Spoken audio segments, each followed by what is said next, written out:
নমস্কার, আমার এই রিঙ্কু তুলি ব্লগার চ্যানেলে সকল বন্ধুকে স্বাগতম জানাই। কেমন আছো তোমরা? আশা করছি যে যেখান থেকেই আমার এই ব্লগটা দেখছো সবাই বেশ ভালো আছো, আর আমিও ভালো আছি। আজ শনিবার, শনিবার দিনটা সকাল থেকেই না বেশ মেঘলা করে আছে। এই মনে হচ্ছে বৃষ্টি না এলো না এলো বলে।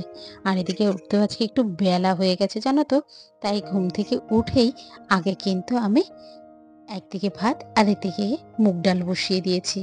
সেটা যেই সিটি হয়ে গেছে, আগের দিন রাতের আটা মাখিয়ে রেখেছিলাম, সেই আটা দিয়ে আগে রুটি করে নিচ্ছি। যেখানে দেওর টিফিনে নিয়ে যাবে, হাজব্যান্ড আর আমার শাশুড়ি রুটি টিফিনে খাবে সকালবেলা জল খাবারে, আর আমিও দুটো নিয়ে যাব। এইভাবে সবাই মিলে সকালবেলা রুটি খাওয়া হবে। আর তারপরে একটু আলুর তরকারিও করে নিচ্ছি। রুটির সাথে আলু দিয়ে ফুলকপি দিয়ে তরকারি খেতে বেশ কিন্তু ভালো লাগে। এই সময় ফুলকপিটাকে যেভাবেই খাও না সেভাবেই ভালো লাগে। হ্যাঁ, ফুলকপিতে একটু কিন্তু গ্যাস হওয়ার সম্ভাবনা থাকে। তাই এর থেকে বাঁচার জন্য আমি কি করি জানো? আমি না এই যে ফুলকপিটাকে হালকা গরম জলে ফুটিয়ে, মানে জাস্ট কালারটা চেঞ্জ হবে না, সবুজই থাকবে। একটু ফুটে গেলেই হালকা ঢাকা চাপা দিয়ে নুন দিয়ে রেখে দিই। তারপরে ফেলে দিই। জানে বেশি আবার সেদ্ধ হয়ে গেলে ভালো লাগবে না, জাস্ট হালকা সবুজ রংটা মরে যাবে। এইটুকু মতন করে ফুটিয়ে সেই জলটা ফেলে দিই।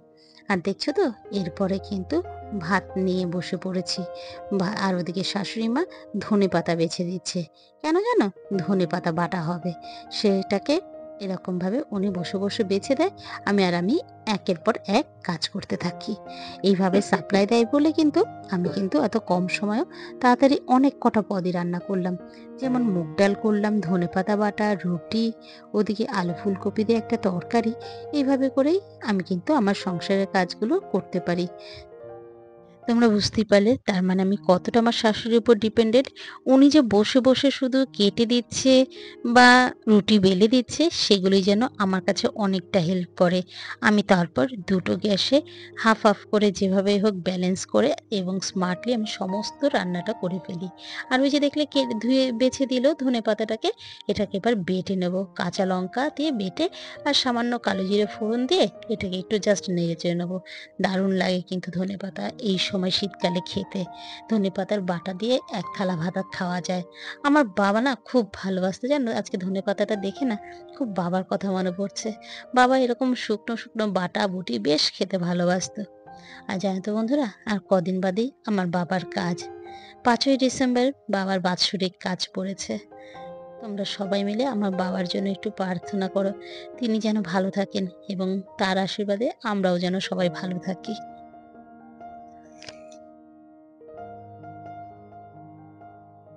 আর এই দেখো, আমার মোটামুটি আলু ফুলকপি দিয়ে যে তরকারিটা করছিলাম সেটা প্রায় হয়ে গেছে।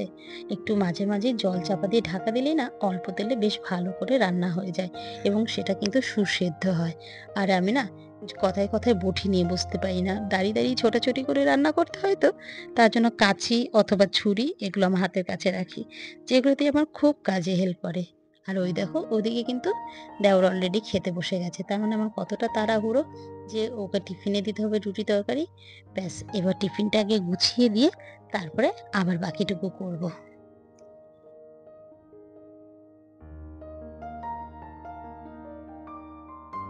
নেক্সট কাজ শুরু করার আগে অনেকগুলো কিন্তু বাসন জমে গেছে বেসিনে, সেগুলো একটু ধুয়ে পরিষ্কার করে নেব। মানে সকাল থেকেও চা খাওয়া হয়েছে, রান্না হলো, তো কড়াই থেকে শুরু করে সবই ফেলে রেখেছি, সেগুলো কিছুটা আগে ধুয়ে নিয়ে পরিষ্কার করলে না রান্নাঘরটা যেহেতু আমার ছোট, তাহলে ফাঁকাও হয়ে যাবে। দেখবে রান্না করার সময় যদি কাউন্টার ট্যাপটা যদি ফাঁকা থাকে, আমাদের কাজ করতে কিন্তু বেশ ভালো লাগে। প্রতিদিনের মতন বন্ধুদের আবারও বলবো, যদি তোমাদের এই ভিডিওর কোনো অংশ ভালো লেগে থাকে প্লিজ একটা লাইক কমেন্ট করে দিয়ে যেও। আর তুমি যদি আমার চ্যানেলের নতুন বন্ধু হয়ে থাকো, চাইলে আমার চ্যানেলটাকে সাবস্ক্রাইবও করতে পারো। আর তুমি যদি অলরেডি করে আছো তো তোমাকে অসংখ্য ধন্যবাদ। তোমাদের সাথে কথা বলতে বলতে আমার কিন্তু বাসন মাজা সম্পূর্ণটা কমপ্লিট। তারপর ডালটা ফোড়ন দেবো। ডালটা আজকে করব মুগ ডালটা বেগুন দিয়ে, জিরে মৌরি মেথি আর শুকনো লঙ্কা ফোড়ন দিয়েছি। তারপর বেগুনগুলো এরকম পাতলা পাতলা করে কেটে বেশ নাড়াচাড়া করব।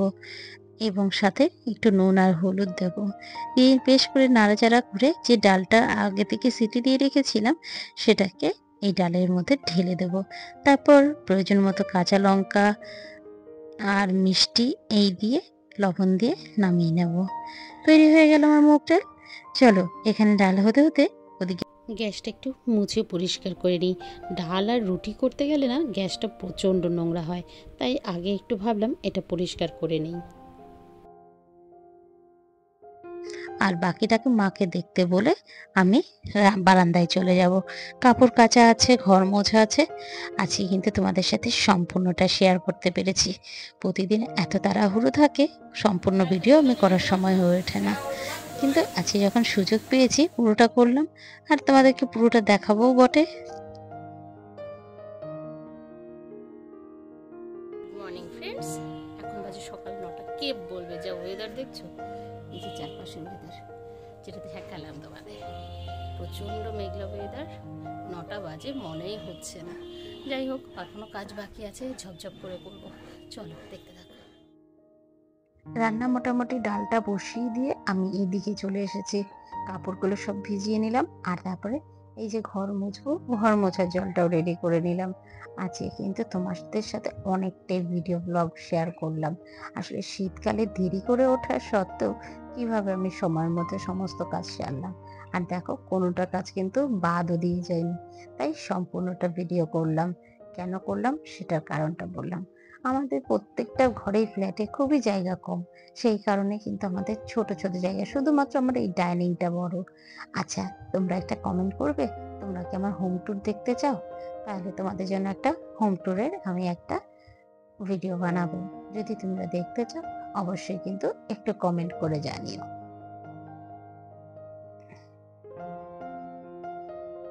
এর সাথে কথা বলতে বলতে আমার কিন্তু ঘর মোছাও কমপ্লিট, আর এদিকে ডালটাও কমপ্লিট।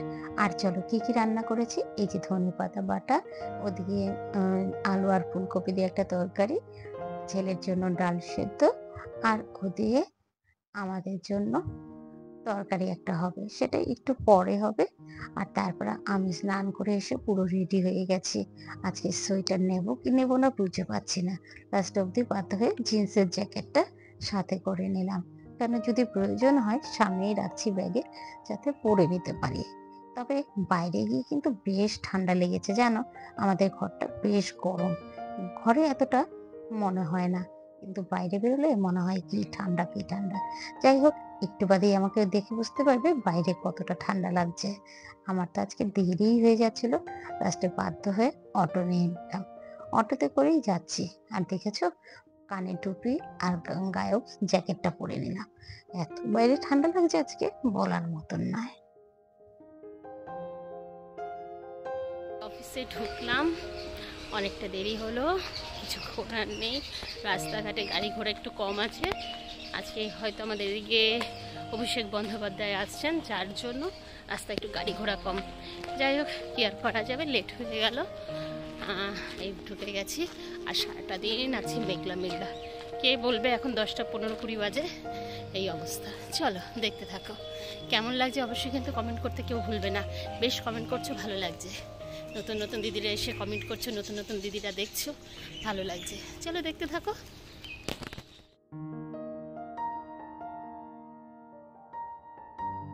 গুড ইভিনিং, শুভ সন্ধ্যা। এখন বাজে প্রায় 5:30টার বেশি। ছাতা মাথায় দিয়ে চলছি, বৃষ্টি শুরু হয়ে গেছে। এইভাবেই শীতটা আসবে মনে হচ্ছে। চলো খুব ভালো করে শীতটা এনজয় করি আমরা সবাই মিলে। চলো, হ্যাপি রেনি সিজন, উইন্টার। বুঝতে পারলে অফিস ছুটি হয়ে গেছে, তারপরে এই রাতের পরের ভিডিও। আর প্রচুর পরিমাণে কিন্তু বৃষ্টি হয়েছে। আর এদিকে যেহেতু আজকে শনিবার অমাবস্যা ছিল, তাই মায়ের মন্দিরে পুজোও হচ্ছে। আমিও তার একটু অংশ নিয়ে গেলাম। আর তোমরা তো জানোই আমার বাড়িতে নতুন গোপাল আছে, তো ও গোপালের জন্য আজকে একটা শীতের ড্রেস নেব। শীতের ড্রেসটা কী নেবো বুঝে পাচ্ছি না, লাস্ট অবধি অনেক খোঁজাখুঁজি করার পরে এটা পছন্দ হলো। এটার সাথে কিন্তু টুপি আছে, মাফলার আছে, আর একটা সোয়েটারও আছে। এটার দাম নিল 150 টাকা। আর একটা বেশ পছন্দ হয়েছিল, সেটার দাম 300 টাকা পড়েছিল। যাই হোক, আপাতত এটাই নিলাম, পরে আবার দেখা যাবে, বা ঠাকুর যদি দেয় আবারও কিনে দেবো। এই মোটামুটি নিয়ে এবার বাড়ি চলে এসেছি।